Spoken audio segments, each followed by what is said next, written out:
Zerator annonce la ZLAN, événement festif annuel. Sardoche décide de s'y inscrire. Patatras, c'est la caca, c'est la cata, c'est la catastrophe. Tout le monde appelle au cancel de Sardoche, il n'a rien à faire à la ZLAN.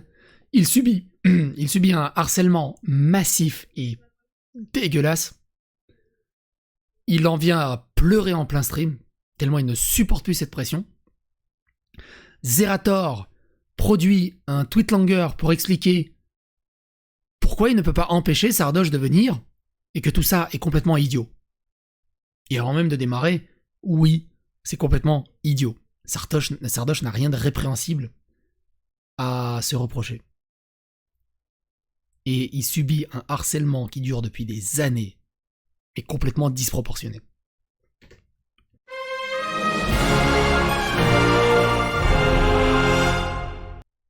Et on va faire le tour très brièvement. Sardoche qui dit « Depuis que j'ai annoncé ma participation à la ZLAN, il y a quelques dingueries qui se sont passées IRL. On a affaire à des champions. DDoS ce soir, pompier hier, full spoofing de numéros avec des fautes d'orthographe, tous les 2 mots. Bref, je suis désolé, je reviens vite. » C'est un truc de dingue. Tu comprends pas. C'est un truc de dingue.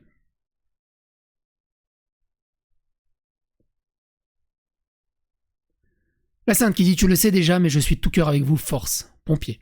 Force, mais il y en a qui ils ont vraiment des problèmes, faut consulter. Le pire, c'est que ces gens vont dire que c'est Sardoche qui est toxique, l'hôpital, la charia, tout ça, quoi. La chance, ton fournisseur d'accès à Internet, c'est directement Internet lui-même. El Famoso côté du bien. Autant je boycotte depuis la révélation, la participation à la ZLAN, que je trouvais ça très bof du coup. Par contre, ce genre de comportement contre toi et ta meuf, c'est juste un gros non. Pourquoi il boycotte la ZLAN juste à cause de la participation de Sardoche, quoi. Quelqu'un lui dit « On ne karma plus, Andreas ?» Donc en 2016, il lui ressort un screen de 2016. Le truc, il a presque 10 ans. Un jour, vous allez tomber sur une personne plus fragile qui vous mettra à ses jours à cause de cet acharnement. Sardoche a dit « J'appelle ça le karma et ça me fait ni chaud ni froid. » Et donc, il retweet par rapport à ce passage-là où Sardoche a vraiment... il a craqué, quoi. Moi, j'ai vraiment un mental de fou, normalement.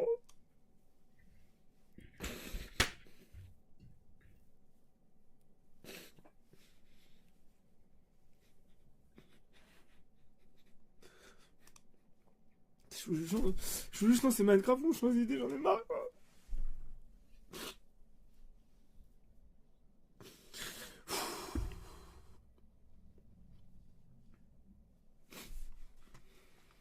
Je vais pas stream ce soir, je pense. Je voulais stream, mais je peux pas, je voulais siège. T'imagines, arriver à se mettre dans cet état-là, sur des années de harcèlement, c'est un truc de fou.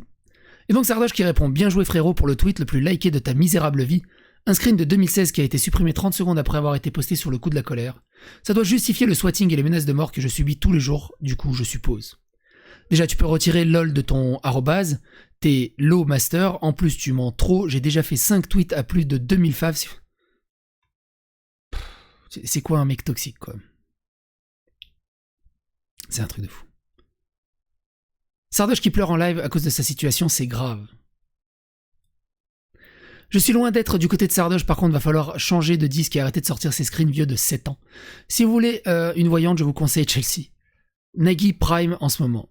PTDR chais pour lui. C'est le deuxième mec qui s'appelle Andrea de toute ma vie et franchement, ils sont tout gaze les Andrea. Genre les statistiques est de 100% pour l'instant, on dirait les Alexis, rien de pire que les Alexis. Et Zerator du coup a témoigné à ce sujet. Je suis désolé, je suis en train de perdre ma voix. Salut Twitter, et si on discutait un peu? Je sais que tu peux exclure des participants de la ZLAN, et je pense qu'on peut en parler. Alors allons-y.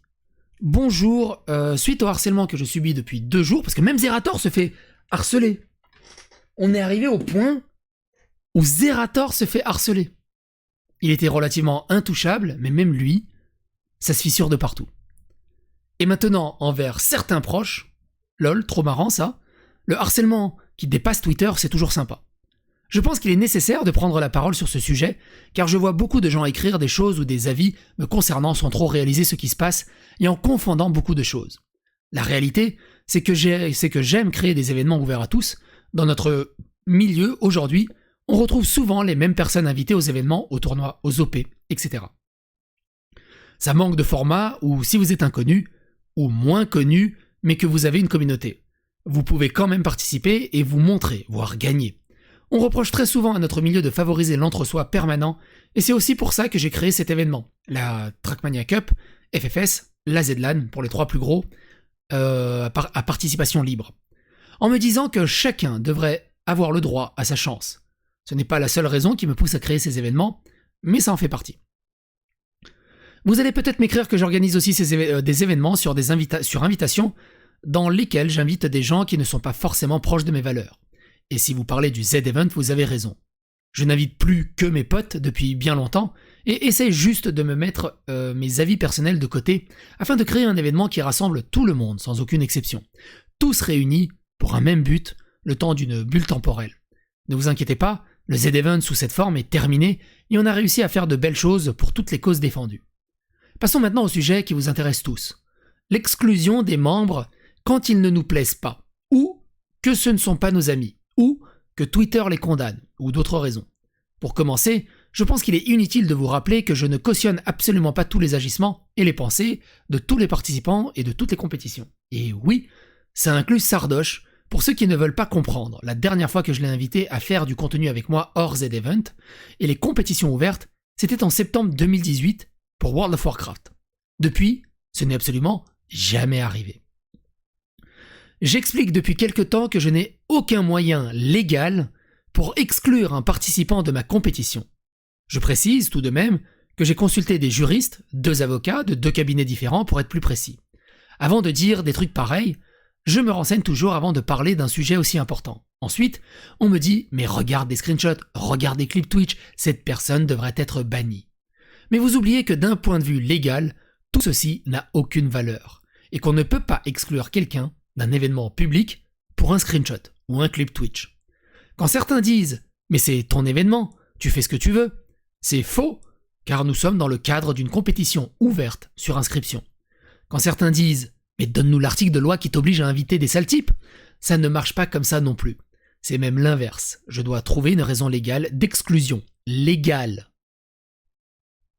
Certains répondent aux zèves de la loi. Tu peux les exclure quand même si t'as une morale. Et personne va te faire un procès pour l'avoir exclu d'une ZLAN, lol. Bon, déjà, si, c'est exactement le risque. Mais au-delà de ça, vous comprenez bien que ce n'est pas du tout applicable et qu'en partant dans ce raisonnement, on peut arriver à des dérives extrêmement graves qui peuvent nous conduire beaucoup plus loin. La seule raison qui peut me pousser à exclure un participant dans une compétition ouverte, c'est qu'il se comporte extrêmement mal pendant le déroulé de la compétition, qui possède évidemment un règlement. C'est d'ailleurs déjà arrivé pour la Trackmania Cup, où certains sont bannis à vie. Et le fait qu'ils aient insulté sur je sais pas combien de générations Macron lors du Z-Event, c'est pas terrible, c'est pas ouf non plus. Ou c'est validé comme comportement. C'est pas qu'on soit d'accord ou pas avec Trump. Avec Macron. Mais les insultes, c'est un peu ridicule. Et je crois que même c'est pas légal. Bref. Alors qu'est-ce qui se passe ? Quand je vois des inscriptions qui peuvent apporter des sujets ou des problèmes, je vais immédiatement parler aux concernés en privé. Ce n'est pas la première année que je le fais. J'explique aux gens ce que leur participation peut entraîner pour l'image de l'événement, pour certains spectateurs ou même participants aux alentours. Mais ensuite, la décision leur revient en assumant les conséquences privées, publiques, professionnelles. Ça fait déjà beaucoup de texte, je pourrais continuer longtemps, mais je pense que vous avez compris le fond de ma pensée. Et même si j'avais dit que je n'en parlerai plus, c'est aller trop loin pour que je ne m'exprime pas. Tant pis pour l'effet stressant. Je préfère largement la transparence, comme je l'ai toujours fait, et j'ai la conviction qu'en expliquant aux gens c'est toujours mieux plutôt que de foncer dans un mur en tanquant toutes les insultes possibles. Si vous suivez un peu mon contenu toute l'année, je pense que vous savez tous à quel point les valeurs humaines que beaucoup partagent sont aussi les miennes.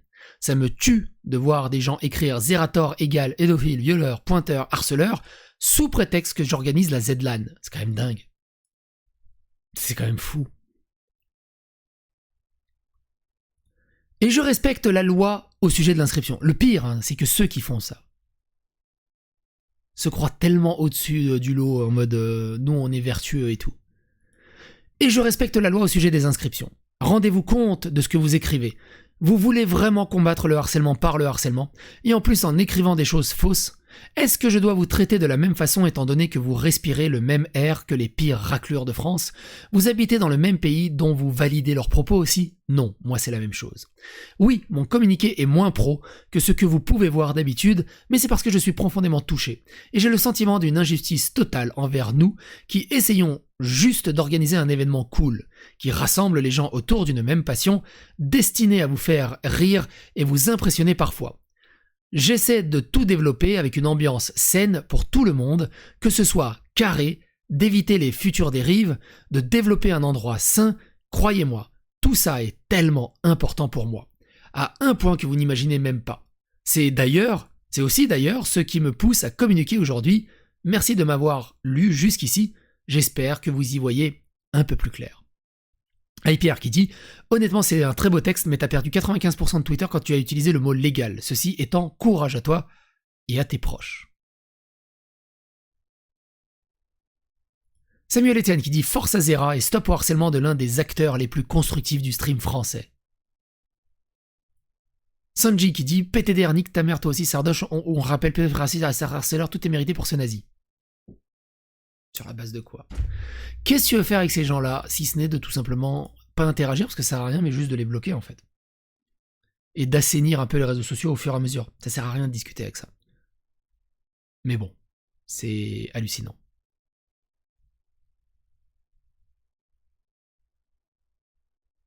Quoi qu'il en soit, n'hésitez pas, quand vous créez, vous assurez aussi le jeu, la réalisation et le montage, pas mal non quoi. Quoi qu'il en soit, n'hésitez pas à donner votre avis, votre opinion dans les commentaires. Est-ce que Sardoche... Enfin, il devrait même pas avoir de polémique sur le fait que Sardoche s'inscrive à la ZLAN. C'est hallucinant. C'est aussi con que la polémique sur Jill. Parce qu'elle a dit la pire pour les Gyaro. C'est ridicule. Bref. À bientôt pour d'autres aventures.